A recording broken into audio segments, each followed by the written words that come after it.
মই অনুৰোধ জনাইছো পুলিচ প্ৰশাসনক যে এটা ৰুল বান্ধি দিয়ক যাতে কোনো বিহু অনুষ্ঠানত ৰাতি পোহৰ হোৱালৈকে বিহু গাব নোৱাৰে। আজি সেইটোৰ ফলতেতো নিশামণি হালৈৰ প্ৰাণ হেৰুৱাব লগা হ'ল, বা যিসকল নাচনী বা ঢুলীয়া তেওঁলোক আঘাতপ্ৰাপ্ত হৈ মেডিকেলত চিকিৎসাধীন হৈ আছে, সেইটো কাৰণতে ন। আজি গাড়ী চালকজনক দোষ দি লাভ নাই, কষ্ট সকলো কামতে আছে। আপুনি যিটো কাম কৰি আছে সেইটো কামতো কষ্ট আছে। চ' গোটেই ৰাতি টোপনি ক্ষতি কৰা ধেমালি কথা নহয়, আৰু এদিন দুদিন কৰা বেলেগ কথা।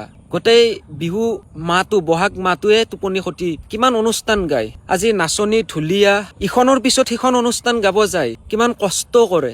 আৰু যেতিয়া নেকি সেই কষ্ট কৰি গাড়ীখনত বহে তেতিয়া সকলোৰে টোপনি আহি যাব, হয়নে নহয়? চ' মই পুলিচ প্ৰশাসনক আকৌ এবাৰ অনুৰোধ জনাইছো, এই ৰুলটো বান্ধি দিয়ক যাতে ৰাতি পোহৰ হোৱালৈকে কোনো বিহু অনুষ্ঠানত বিহু গাব নোৱাৰে। যাতে পুলিচ প্ৰশাসনে এই ভিডিঅ'টোৰ দ্বাৰাই অলপ কিবা গুৰুত্ব দিয়ে, আৰু মই তাকে আশা কৰিছো।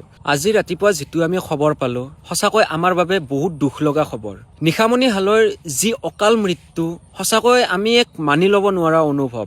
আজি তেওঁৰ ঘৰৰ পৰিয়ালে কিমান কষ্টত আছে, কিমান দুখত আছে, একমাত্ৰ সেই পৰিয়ালটোহে ভোগ কৰি আছে। নিশামণি হালৈৰ আত্মাই চিৰশান্তি লাভ কৰক। আৰু মই অনুৰোধ জনাইছো পুলিচ প্ৰশাসনক যে এটা ৰুল বান্ধি দিয়ক যাতে কোনো বিহু অনুষ্ঠানত ৰাতি পোহৰ হোৱালৈকে বিহু গাব নোৱাৰে। আজি সেইটোৰ ফলতেতো নিশামণি হালৈৰ প্ৰাণ হেৰুৱাব লগা হ'ল, বা যিসকল নাচনী বা ঢুলীয়া তেওঁলোক আঘাতপ্ৰাপ্ত হৈ মেডিকেলত চিকিৎসাধীন হৈ আছে, সেইটো কাৰণতে ন। আজি গাড়ী চালকজনক দোষ দি লাভ নাই, কষ্ট সকলো কামতে আছে। আপুনি যিটো কাম কৰি আছে সেইটো কামতো কষ্ট আছে। চ' গোটেই ৰাতি টোপনি ক্ষতি কৰা ধেমালি কথা নহয়, আৰু এদিন দুদিন কৰা বেলেগ কথা।